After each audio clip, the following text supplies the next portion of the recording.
Hey, you like cars? Yes, another one's here. Okay, we are back. CarQuicks podcast. You know what time it is. It's episode 84 of the wonderful, world-renowned, much-loved automotive podcast by your host, Cameron Biggs. This is CarQuicks. And how are y'all doing? How was your week? Family, the loved ones, the children. I'm doing good on all those fronts on my end. I hope you are doing as well too. And like I always say, if there's anything that is going not as planned, then we're praying and we're getting through it and we're working our way through those obstacles, because that's just what life throws at you sometimes, and you just got to work your way through it. Same thing happens to me. I work my way through them as well. But today is the enjoyable time we get to talk about some cars, okay? So we're going to drive right in. We're going to drive right into some news this week to see what's been going on. There's a few things that have been happening, not as jam-packed as like last week, but hey, still some good things to talk about.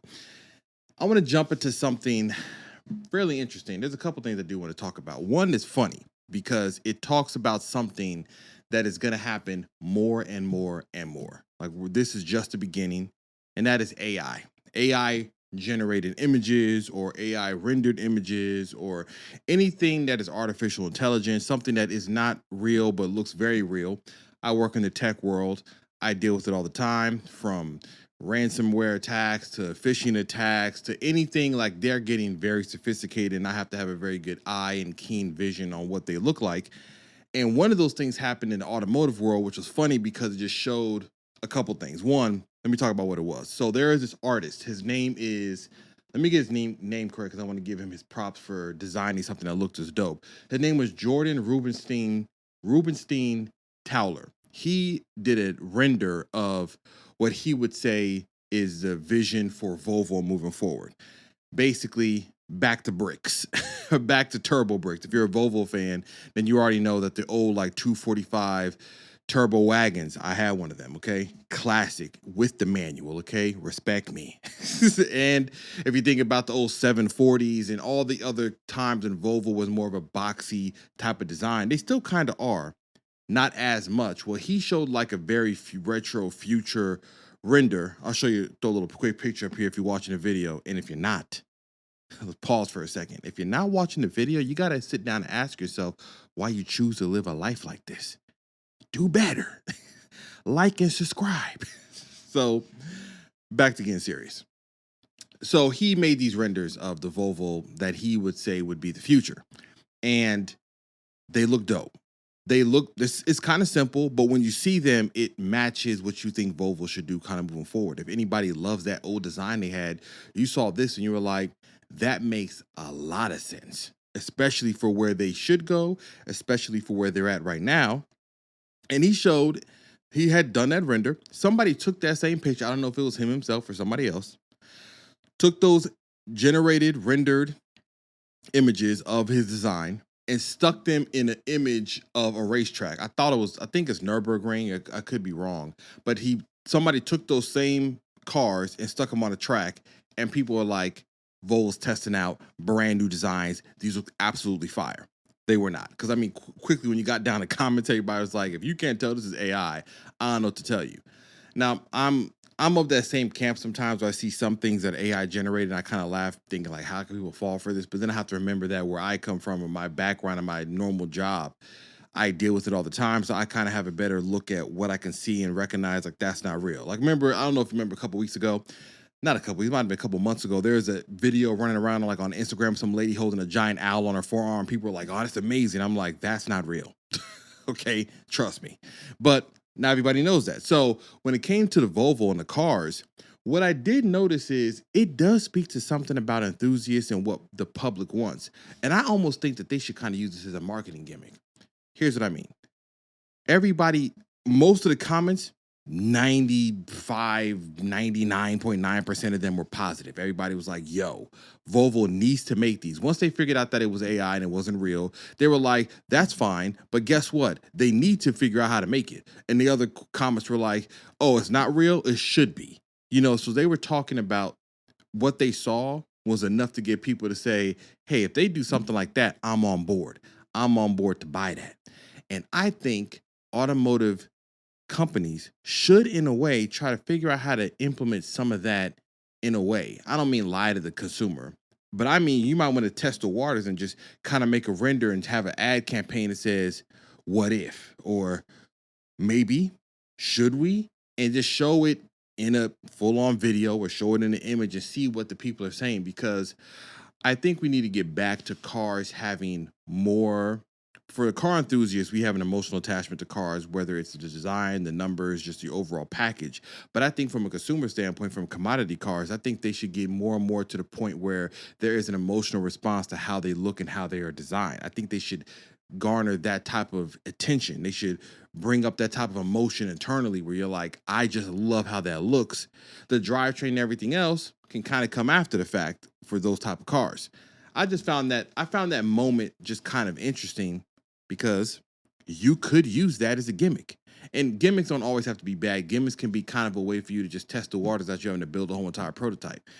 That is where the benefit of AI and these renders could come into play, where you don't have to make concept cars. The caveat or the other flip side of that is that unfortunately it means car shows that I love.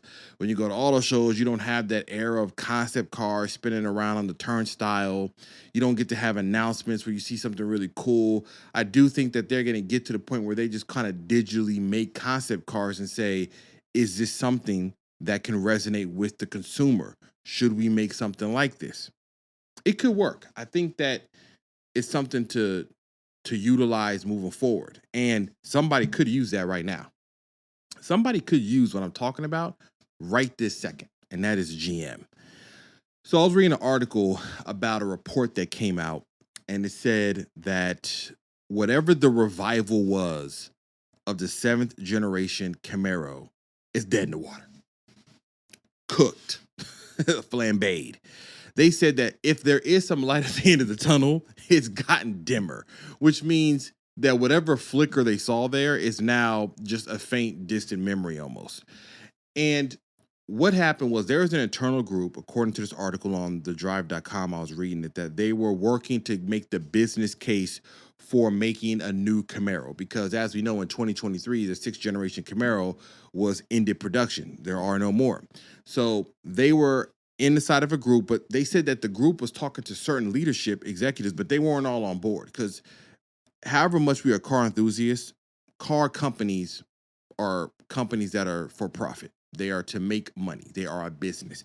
If the shareholders, if the executives, if the C-suite, if the investors, if the equity firms, if all these companies coming together on these board meetings do not see where the bottom dollar gets increased, or we make more money, or there's more profit, they're just not going to do it. It doesn't matter how much the enthusiasts in the company has people that love the model, or how much they could garner good public publicity from making a certain car. If the money ain't coming in, then you're not going to do it. And so whatever they're trying to pitch for this new Camaro revival, it just wasn't enough.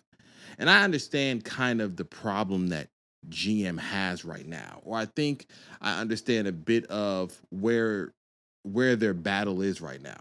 And it's because of the Corvette.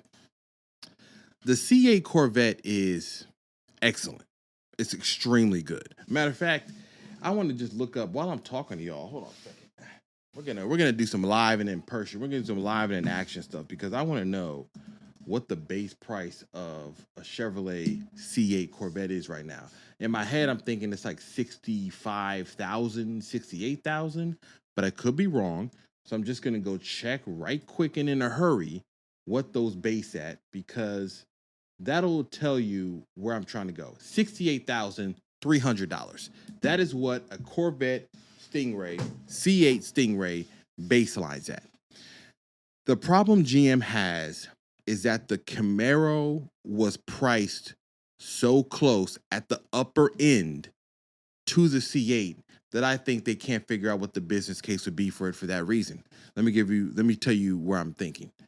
If the Camaro like ZL1, I'm going to jump to the top and I'm going to work my way down. If the Camaro ZL1 last generation ended at like $60,000 to $63,000, it's too close to the C8. Because if a C8 starts at $68,000 with a 500 horsepower, mid-engine Very capable vehicle, much better performer than the highest end Camaro. If you talk a performance car, a performance car is going to outperform it. Then some people are going to stretch it to get a C8 unless they truly just love a Camaro. And there are people that are like that because front engine big V8 rear wheel drive is a certain kind of experience other than a mid engine, a little bit more exotic looking, a little bit more exotic on the drive and the feeling of it than the Camaro. Camaro is very much muscle car ethos from the 60s and things like that. So there are people that are going to say, I want a high performance Camaro from the factory. I don't care about a C8 Corvette. I don't want one of those, because some of those people would rather get a C7 or a C6, one of those Corvettes, back to the front engine rear wheel drive setup. So what I think GM is having an issue understanding is where they would price this, because you have a ZL1, you also have a Z28, which would be like the track edition. So you know how the Corvette has the Z06, and then they have the ZR1. Similar concept. Z28 would be the more track focused. ZL1 would be the capable, track capable, high performing street car. And I think that GM doesn't want to make the price any cheaper. And I think that's where the mistake is being made. I think there is a place for the Camaro altogether. If the Mustang is alive and well, running around with different iterations, then the Camaro, its arch nemesis, its main rival, has plenty of room because there are no other big V8 coupes, really. I mean, you really only have the Mustang. And I think that if Ford is showing a business case to make and sell them, then GM certainly could as well if they're making ZR1s. And Ford is over there making $300,000 Mustangs. And you're telling me that GM can't figure out a way to price point a Camaro? I find it a little odd. I find it confusing too, because you have a fan base for the car. It'll only do good for your image. It'll only do good for your performance lineup, because you won't just have a Corvette C8, which is good. It starts at $68,000, but we can get all the way up to $175,000 ZR1. So it is in a different price bracket. I think that they should try to figure out a way to start bringing that price in at mid 50s. Let's say if they priced it where the ZL1, the top of the pile, was a $55,000 car, then I think that they would have room to make that argument. I do believe, in my own opinion, even though some people will stretch that $8,000 from 60 to 68, I do think that that is still a big enough gap where you would still warrant somebody to say, I still want a ZL1. And then if you had a Z28, if you had a Z28 that was kind of aimed at, I don't know, the dark horse, or it just had more of a track focus, or maybe GM does something completely different and says, we're not even putting V8s in ours. We're going to leave that, let Ford have that. We're going to stick twin turbo V6s in ours, but we're going to make them high revving. We're going to get manuals. We're going to get proper chassis tuning. We're going to get wonderful handling. We're going to get record setting handling. We're going to get lightweight chassis. Weight is a big deal. If you figured out a way to make it lighter than, say, a Mustang, if you made it lighter than your competition with better place power to weight ratio, better handling of how the engine is, the power, there is a business case for it. Dodge is over there making Chargers, an EV and gas powered ones, and they said they're bringing back the V8.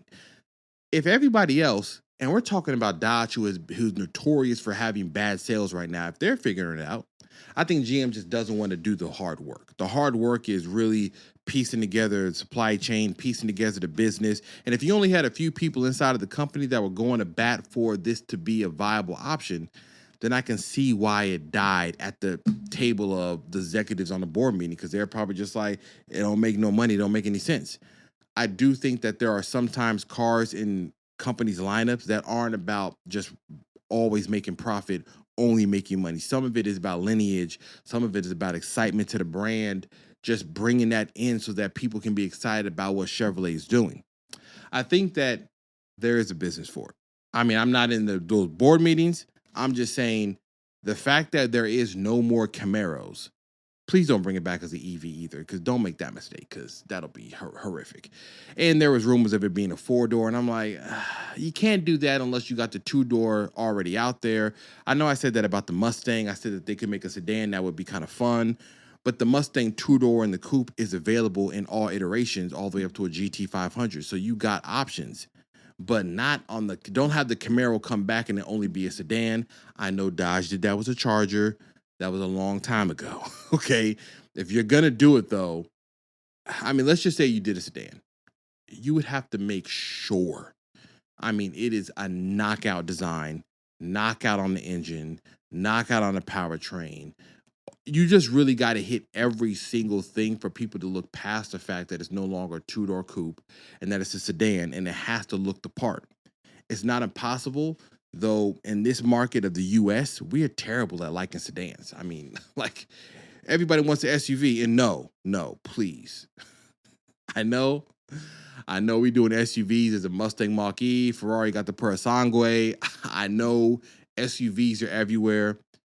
We can't have the Camaro SUV on the comeback. Like, you gotta give us a little bit of time to, like, warm up to the idea of seeing the Camaro name on the back of a liftback. Okay, you gotta give people time. I wouldn't do that, but don't put it past them. Now, getting into kind of talking about some EVs, a little bit of a conversation that I enjoyed reading about, and that was BMW. So BMW this week was around. They had some journalists, not me. Okay, I'm not a journalist though, but they still didn't invite me. Okay, the CarQuicks podcast somehow did not get invited again. Crazy. Now, BMW was in South Carolina testing out a version of a computer that they want to put into their EV cars. Okay, this prototype was called the Vision Driving Experience, or VDX. The whole point of this prototype, I'm gonna show it on the screen. It's very much camouflaged. It's hinting or showing elements of their concept car they had. Oh, it might be like a year ago or more now, called the New Class, which is them designing the next iteration of what their design language is going to be. Much cleaner than what they're doing right now, but we won't go down that path again about current BMW design. But they're showing elements of what their new design is going to be moving forward and what their EVs are going to kind of look like with the BMW 3 Series EV coming out, or the 5 Series or 7, anything kind of moving forward. This is kind of what they're doing.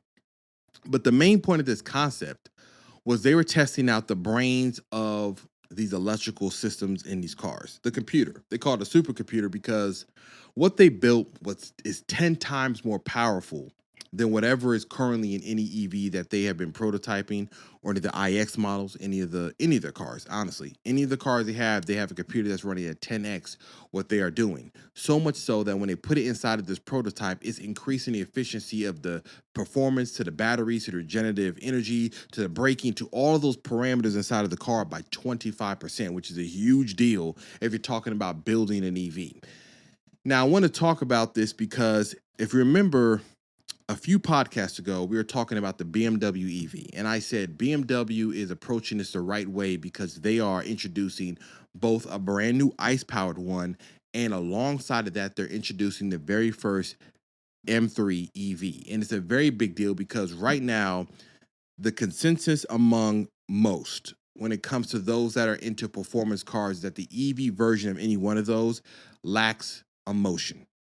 We're not talking about power. I've said that the numbers have skewed people into believing that that is what enthusiasts want only. I talked about that last week. I said just because it has a 641 horsepower number doesn't mean it's delivering on what makes people love driving performance cars. There are so many other factors other than your 0 to 60 time. Some of it is how it weight, how it transfers weight, how it feels, how it reacts to turn in, how you feel in the steering. I mean, there's just so many things that numbers can't just do away with, and they can't quantify that experience.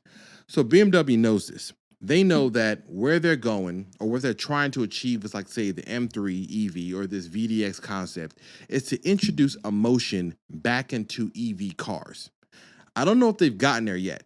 I will say a couple things. With this electric drivetrain that they have set up, they didn't give any power numbers other than the fact that it had 13,269 foot-pounds of torque. Yo, those numbers are outrageous, okay? That's a freight train, okay? That's a freight train. I don't even know where those numbers are coming from. I don't even know what that would feel like in the car to have that much torque instantaneously. That must feel crazy. Now, I think that's what they're banking on. I think they're banking on increasing the torque so much that torque is what you feel when you, if you don't know, when you feel the acceleration and push you into the back of the seat of a car, that's the torque you're feeling. I'm feeling like they want to jump the number up so much that it's just such a aggressive or visceral experience on the torque delivery that it brings in that emotion. However, they had a line that they said when they were talking about this whole entire car, and they said that the car was lacked a sound but had like emotion. It was a weird statement because from what I heard, the lack of sound and the lack of just hearing things happening is part of the reason why that experience of driving a performance car is lacking in EVs. Nobody wants to be in a quiet microwave that's going fast. Like the isolation, the removing the sound and pumping in fake sound doesn't make any sense to me. I think Jason Camisa said that on the episode one time. He's talking about a BMW, I think it was an 850 Ci, and he talked about how it failed because they were trying to make it a quiet luxury coupe as opposed to an experience of driving a performance coupe. And they missed the mark, and then it was a failure. Same thing that I can see can befall BMW, even though they're working towards trying to have a computer system in there that is trying to evoke some type of emotion. And it has some benefits too. For instance, on that concept, they had these cool wheels that changed colors from LEDs, where it was green for acceleration, blue for generative like energy, saving energy, red for friction, for braking. And through this whole system, it's moving and doing all these communication so quickly that it brings in more dynamics. And I believe that's what they're trying to bring in when it comes to the M3. I believe what they're working on with the prototype is in relation to what they want to do with the M3 EV, is that bring in that emotion, bring in those dynamics, the ultimate driving machine. Because without that, this is dead in the water. If it comes out where it's just like a Tesla Plaid, just big, heavy, fast in a straight line, nobody's going to care. If it can handle a little bit, but you're pumping in fake sounds and all I hear is tires screeching and I don't get some type of dynamic energy when I'm driving the car, then it's kind of not going to work. I do feel like I've heard times when they've had prototypes that have the sound of electric motors, to me, can sound cool. I've heard it in like that crazy Ford Transit prototype where the electric motor sounded like something out of Star Wars, like a pod racer. Like you can have a mechanical, and I'm using the word mechanical, but that may not be the right term, but for lack of a better term, like a mechanical sound from an EV car when it's at full tilt, when it's really putting out its motor and pulling out its power. It can sound cool. If you heard of what's that small little car? It's called like I cannot remember the name, but there is a very small, compact supercar electric car that's been like blowing the doors off of every record on the track, and it sounds amazing. I think it sounds dope, and it's an EV car, so you can have some emotion in there. I just think that BMW is trying to work to first get the brains down. It's a smart move. It is smart to get the brains down to whatever is controlling all these systems to react and move at the pace you need for a dynamic sports car, a sports performance car to do, especially when it has the M3 badge on it. And if they do it and they figure it out, that means whatever EV they have coming next, whatever they do coming in the future, when it comes to introducing sport related cars or just some type of emotion into cars, then they'll have it. I've said it before. You figure out how to make EVs connect with enthusiasts, with performance oriented drivers, with just a regular customer. They feel like they have something that connects to them. You will have won probably the whole battle or most of it as far as selling and convincing people outside of the infrastructure and the charge and all that other stuff. But half the battle will have been won just from people getting in the car and driving it and feeling like, okay, I enjoyed this. Now let me get over the next hurdle. How does it work in my day-to-day life? We'll see what they do. But they're testing that in South Carolina, I think like Spartanburg. And like I said before, the failure of manufacturers when it comes to EVs has been not having some of that emotion. That's part of the reason why people don't enjoy them. The Porsche Taycan, the turbo one, sounds crazy. It probably can perform, but many times they end up on the used market depreciated because they are like appliances to most people. Nobody's buying a Model 3 because they just love performance cars. Yes, you might have the few people that drive them on the back rows and on the track and they say it can handle as good as the next best thing, but it just still doesn't. Like if you gave me a Model 3 performance, or you said take that or take an E39 M5, I'm taking the E39 every single time. I don't care if it's slower. I'm just taking it. Now, continuing on with the electric cars, there was an announcement from Kia. Kia showed off their EV4 electric sedan, which looks like this, which the front end, I'm not mad at the front end. It's clearly a futuristic kind of look, but Kia has been doing well with their design. I think that they are following a design language when it comes to the EV cars, like the EV9. And so the EV4 is like the smaller version of like the K4. And it came in a variety of different styles. They showed it off in like a render where it's like a liftback. They also had a hatchback one as well. And this will be announced February 27th when they have their annual EV day at Kia. But continuing on with that platform, what we suspect it to have is probably a range up to 300 miles. It'll have a battery pack that's probably somewhere between 84 kilowatts all the way up to 99 kilowatts. And the price range will be similar to what the EV4 is now. Now, not the EV4, the K4, I would believe would be similar in price to that. Maybe, possibly a little bit more. If we're talking about batteries and having to kind of deal with the charging, technology inside of there. But when I was at the Houston Auto Show, I remember I looked at the K4 at the Kia booth, and they had kind of like the top of the line one. I want to say GT line, but it's not GT line. It wasn't N line, but it was a spec that was pretty much at the top. And I looked at the Monroney, and it was like $31,000 or something like that. And I was like, that's a deal, considering what they packed into it. So if you take that same idea and you approach it into an electric one, and just like I talked about with BMW and how they made both an EV and an ICE version, you got the K4 as the ICE powered version, and then you have the EV4. That is the business plan I think all manufacturers are going to start doing. Either they're going to start introducing hybrids and slow walking this again back to EVs, or they're going to say, here's both an EV version of that same car and an ICE powered one. Choose your battles. Okay, like choose your coin. Which one do you want to do? You want the red pill or the blue pill? Which one do you want?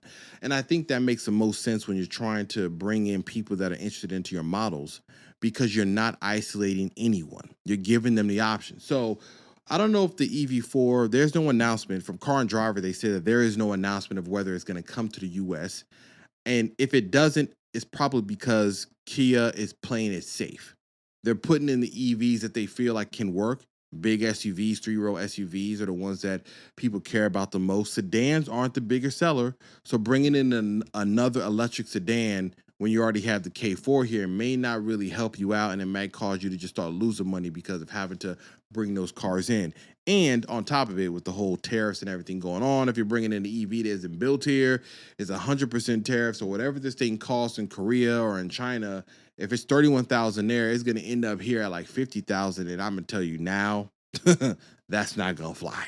Can't have the $31,000 gas powered one sitting on a showroom floor, and then I'm gonna turn my head and look at a $55,000 EV version, and you tell me that that's the better car. I'm gonna say, why? I'm gonna spend more money for what reason? I do like how it looks. Didn't get much on interior. Didn't get anything on like technology that's inside of it, as far as how fast it could charge and any of the safety features and all the things they have in there. But just from an outside look, doesn't look bad. Doesn't look bad. It's kind of decent. Now, what I'm excited about coming up, we got the F1 season starting soon. I'm excited. And today they showed off they had a livery reveal, which I've seen livery reveals, but normally I just see an article and it just shows a picture of each one of them. They had a live event that I just started watching when I was busy working. I was like, cool, let me just watch this. And it wasn't bad. It actually wasn't bad. I thought it was going to be kind of a waste of time. I was just going to wait till it was done and fast forward to it. But I was watching. I was like, oh, I'm pleasantly surprised about them kind of curating an event around showing the liveries of F1 cars and all the teams. I will say a couple things. Aston Martin knocked it out with whoever their marketing guy is, because one, they had Thames up there. So you already know that sounded crazy because she can sing ridiculously. And then they had a violinist play, had a violin, like an orchestra set up there playing while the car was slowly moving up. The F1 car for Aston, showing off the livery. She was singing. Thames, they had the violins, violas playing. It was fire. I'm like, as far as the reveal goes, their marketing person knocked that out the park. They need to get a raise. I don't know who thought of that, but it was excellent. Then, and if you're watching the video, you already know who I'm rooting for this year. I got the Ferrari hat on today, okay? Ferrari hat's on the head. They had the Ferrari reveal. Lewis Hamilton came out. They showed off, the livery, 44 car. Theirs is fine. It's cool. I don't really care for the big HP because I know Hewlett Packard, they're a big sponsor, but it doesn't. I don't know if I don't really like how the HP logo looks on the red car because it's blue and white. It kind of clashes a little too much for me. It's not bad. I'm just saying I wish HP would have gave them the leeway to say, hey, we're gonna make you a special color of our logo. But I know corporate logo sponsorship, they want the logo so you know it's HP. But all in all, I'm excited for the season. We got Drive to Survive showing up probably, I think it's around March, somewhere in the middle of March, the season on Netflix. And I love watching that. I already was watching F1 racing, but being able to catch this behind the scenes drama induced of what happens the season before, leading into Lewis Hamilton, going into Ferrari, and what happened at Mercedes and Red Bull and McLaren catching up to their moments at the end, and all the drama and all the things that were happening. I'm getting to see that before the new season. So this is going to be dope. I'm going to be locked in seeing what Ferrari does because I'm a fan of Lewis Hamilton. I'm a fan of Ferrari. And this is going to be exciting. Like, there's no way this won't be a good season, just given what we have at stake, the things that people have to prove and do. So it was just good to see just kind of that little event they had. I don't think it was bad. I thought it was a good little touch. I enjoyed it. Now, before I wrap this up, GR Corolla updates. Now, there are some. We do got some. I was with a friend of mine. Over the weekend, we installed a part from Racer X. And if you haven't seen that video on YouTube, go ahead and see that. CarQuicks. Like and subscribe, as I always say. We installed a little skid plate on the car. And I got to see it firsthand. The company Racer X makes amazing parts. We've worked with them a number of times. They are great products. If you have a GR Corolla, look into what they make because I have plenty of their parts on my car too. But they have like a skid plate that he installed on there. And I got to see it firsthand to see if I want to also put on my car because the little under tray under my car is already torn because something flew under the car at I don't know what speed, probably the normal 60 miles an hour that I always do on the freeway in Houston on I-10. And it tore into that little fabric felt material that I have on there. So the skid plate, especially if you drive a lot of miles, if you're rallying the car like on dirt and gravel, or if you're in a snow climate, it does have its benefits there. So we installed that as well. The throttle controller that I have is coming in. It should be here hopefully this week so I can record a video on me installing that because I'm excited to talk about what it can do. There was somebody on YouTube that already did this, but I'm going to add my spin to it. I want to talk to people that don't even know that exists and what it can do. And there's opinions on throttle controllers, especially when it comes to ones that aren't designed properly, that have done harm to cars when it comes to forcing things that should not do. What this is only doing is removing the delay that in the GR Corolla it has when you are trying to accelerate or do anything on the gas pedal and it doesn't react to what you're asking it to do right away. Now, changing it to sport mode does increase and make that better, but there's other options that this thing has, like valet mode and killing all the power to the pedal in case you want to lock it and make sure nobody can try to steal the car or anything like that. There's a couple features in there that are really, really cool. So that is going to be coming. And there's other YouTube videos coming as well, too. I did another one talking about the cost of ownership. I gotten asked this question a number of times that people ask, what does it cost to own the car? Because that is an important thing to know about buying any performance-related car. You may be able to initially buy it, but if I'm telling you that it eats through tires and the tires cost $500 a piece, or the oil is this much, or the gas mileage is terrible, and just all these things kind of add up where your ownership costs become too much to bear and the car isn't no longer enjoyable and you can't have it anymore. So I did a video just talking about my costs, and they're low. They're not bad. Again, Toyota. All right. It's a Corolla, a GR Corolla, but we're not dealing with some bespoke, hand built. Every part I have has to get flown in from another country. We're dealing with something that is readily available in all local dealerships. So the ownership cost has been more than reasonable. So that video is coming soon. I haven't finished editing that, but it's going to come. And more episodes of the podcast are coming up. Like I said, this is a shorter week, shorter episode, but I gave you some long ones last week, okay? Especially with all the news that was coming out. But today we're going to keep it short and concise. Bit of information on the F1. We talked about the Kia and their electric vehicles. We talked about BMW working on their supercomputer VDX model. And I think they're on to something. If they can really figure this out, I'm going to keep watching. They've been posting videos on YouTube about their journey with the BMW M3 EV, and I've been watching those to see how they're developing it. GM, I don't know what they're going to do. GM, them not having a Camaro is kind of silly. And I think they can figure something out.